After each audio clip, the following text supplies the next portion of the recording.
Hi friends, it's your buddy Matt, the Global Ergonomist here for TuMeke Ergonomics Education. We're here to talk with you today about the ROSA Assessment. ROSA is the Rapid Office Strain Assessment. ROSA uses a picture-based system like Reba and Rula, and ROSA can serve both as a ranking tool telling you where to start and as a validation tool comparing your before and after results. Let's look at the ROSA worksheet and get started. It's divided into 3 sets of position scores. The left side is the green Section A chair assessment. It covers the chair height, the seat pan, the armrests, and the back support. The right side covers the peripherals. The dark gray Section B measures and assesses the monitor and the phone. It covers the screen position, the phone placement, and the phone use. The purple Section C assesses the mouse and keyboard. It covers the mouse, the grip, and the keyboard height and angle. In the lower left corner of our worksheet are duration factors in the lavender box. Duration factors are added to each score. If a worker spends less than 30 minutes at a task at hand or less than an hour total in a workday, that rates a score of -1. If the worker spends 30 minutes to 1 hour at a task or 1 to 4 hours in a workday, that's a score of 0. If the worker spends more than an hour at a task or more than 4 hours in a workday, that scores a +1. Now, down the center of the worksheet, you'll find 4 of 5 conversion tables. These convert the section scores into conversion factors, and at the bottom right corner of our worksheet, those conversion factors will be plugged into our ROSA final table to give us our ROSA final score. The ROSA final score equals the risk for each workstation. Now, let's break down the section by working through an example. And one of the best ways to learn this process is to print out a ROSA sheet yourself and follow along with this video. You can pause and fill in as we go. Now, let's begin with that green Section A, the chair assessment. First is A1, the chair height, and it scores like this. When a worker's knees are at 90 degrees, with plenty of space under the desk and the feet are flat on the floor, it scores a 1 point. Now, if the seat is too high or too low, we score 2 points. And if there's no foot contact with the ground, we score 3 points. And if there's no space under the desk or the seat's not adjustable, we add 1 point. In our example, let's say the seat is too low. We'll start A1 with 2 points. Let's also say the seat is not adjustable and we'll add 1 point to that score. We'll record those 3 points in the white A1 score box under this section. Now we move on to A2. A2 is the seat pan depth, and it scores like this. If there's 3 inches between the front of the seat and the back of the knees, we score 1 point. If there's more or less than 3 inches behind the knees, we score 2 points. If the seat pan is not adjustable, we add 1 point to the score. Let's say our seat pan is too short, with more than 3 inches behind the knees. We'll start A2 with 2 points. We'll add 1 point for the non-adjustable seat. We'll record these points in the white A2 score box under this section. Before we move on, we calculate the Section A y-axis score. From both of the white boxes, we add 3 points from the A1 score box with the 3 points from the A2 score box. We record these 6 points in the blue Section A y-axis score box. We circle the blue numeral 6 row from the blue y-axis chair height and depth rows down the left side of the first Section A score table in the middle of the page. Next is our A3, the armrests. They score like this. If the elbows are supported in line with the shoulders and the shoulders are relaxed, we score 1 point. If the elbows are too high or too low, we score 2 points. We add 1 point if the armrests are hard or they're damaged, or the armrests are too wide, or if the armrests are not adjustable. In our example, let's say the shoulders are shrugged. The armrests are hard and they're not adjustable. We'll start A3 with 2 points. We'll add 1 point for hard armrests, and we'll add 1 more point for fixed armrests. We'll record those 4 points in the white A3 score box under this section. We finish with A4, the back support, and it scores like this. If the chair has good lumbar support and it can be reclined, we score 1 point. We score 2 points if there's no lumbar support for the small of the back, or the chair back is angled too far back or too far forward, or we score 3 points if there's no back support and the person has to lean forward, what we call perching on the front of the seat. We add 1 point if the work surface is too high or if the backrest is not adjustable. Let's say our chair back causes the worker to perch forward on the front of the chair. We'll start A4 with 3 points. We'll add 1 point for a non-adjustable backrest. We'll record those 4 points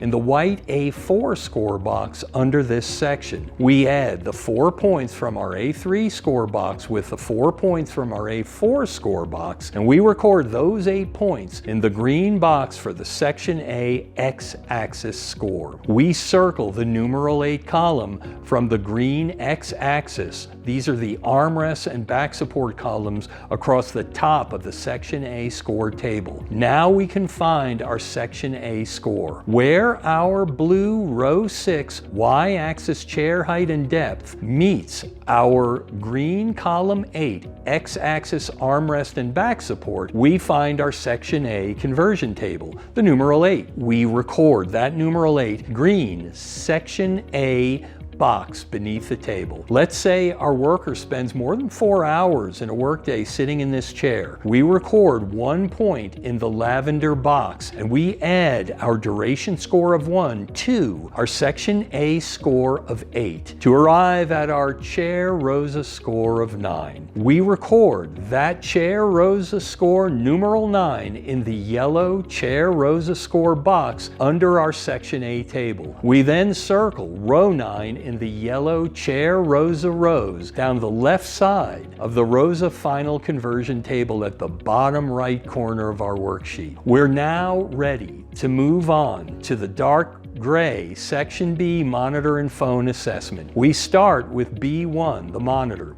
It scores like this. If the monitor is at arm's length and the top of the screen is at eye height, we score 1 point. We score 2 points if the monitor is too low, and we score 3 points if the monitor is too high. We add 1 point if the monitor is too far, or if it requires a twist of the neck, or there's glare on the screen, or there's no holder for the documents. Let's say our example causes the worker to look up at their screen and twist their neck to read it, and that there's glare from a window. We start our score of B1 with 3 points for looking up. We add 1 point for the neck twist. We add 1 more point for the screen glare. We record those 5 points in the white monitor box above this section. Our worker holds this position for more than 1 hour at a time, so we record 1 point in our lavender duration box. We add the duration and monitor scores for a total of 6 points. We record numeral 6 in the red B1 score box above this section. We circle column 6 from the red B1 score columns across the top of the Section B score table. Next is B2, the phone assessment, and it scores like this.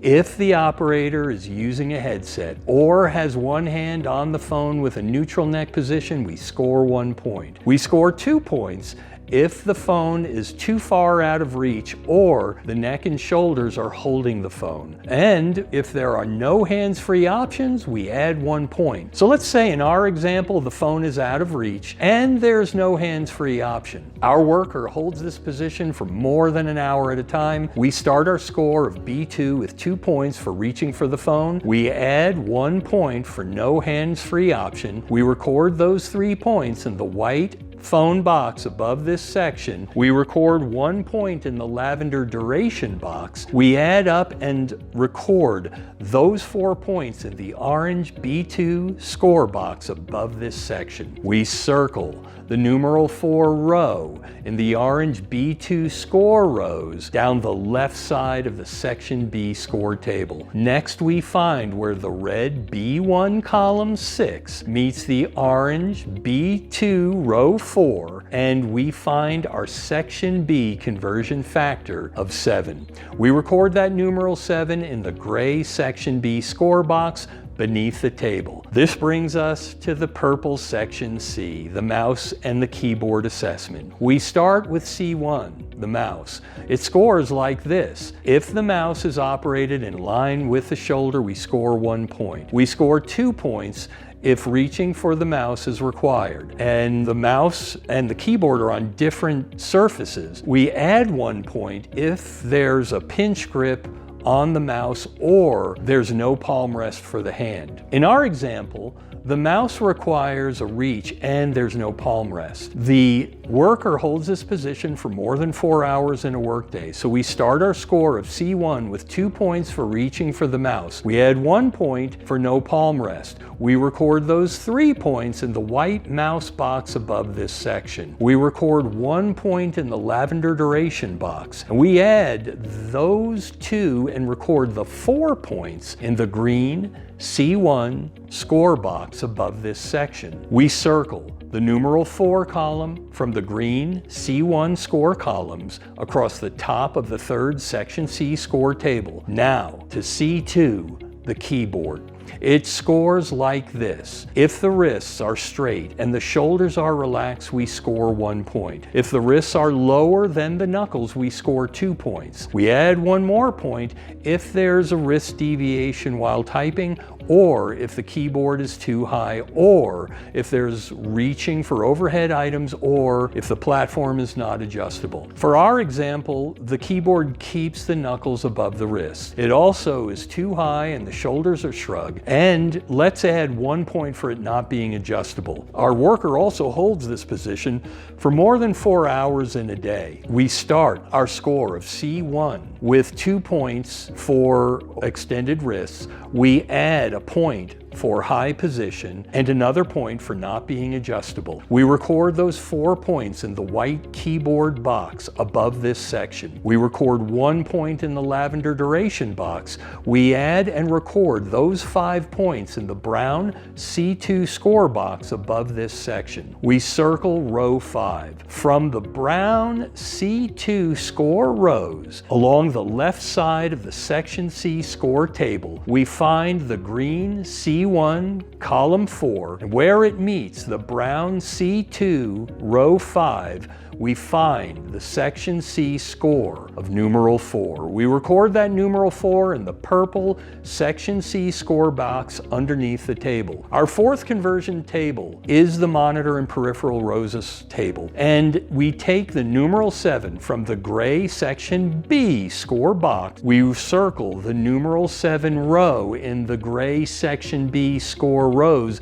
down the left side of the table. We take the numeral 4 from the purple section C score box. We circle the numeral 4 column from the purple section C score columns across the top of the table. We circle the numeral 6 where the row and the column meet. We record that numeral 6 in the magenta monitor and peripheral ROSA score box underneath that table. Now we calculate the final ROSA score. We find and we circle the numeral 6 column from the magenta monitor and peripheral ROSA columns across the top of the ROSA final table. We find the numeral 9 row we circled earlier at the yellow chair ROSA scores. We find where the yellow chair ROSA row 9 meets the magenta monitor and peripheral ROSA column 6. Where they meet is our final ROSA score of 9.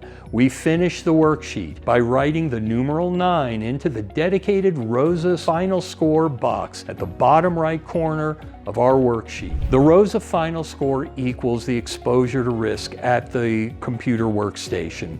The ROSA can serve as a ranking tool showing where to start and as a validation tool comparing before and after results. Here's how the final ROSA score breaks down. Higher scores equal higher risk. A ROSA final score of 1 to 3 is low risk. It means the workstation is relatively safe. A ROSA final score of 4 to 5 is moderate risk. It means maybe more assessment or adjustment adjustments are needed. A ROSA final score of 6 or more is high risk. Problems are obvious, it's immediate attention that needs to be addressed. Our example was a 9, meaning we need to get to work right away. Solutions like adjusting or replacing the chair, repositioning or replacing the peripherals, exploring sit-to-stand options, using hand-free speakerphones and headsets, investigating job or task rotations, and micro breaks for movements are all on the table. If you find all of this is too cumbersome and time-consuming, you're not alone. Nowadays, AI-enhanced computer vision tools like TuMeke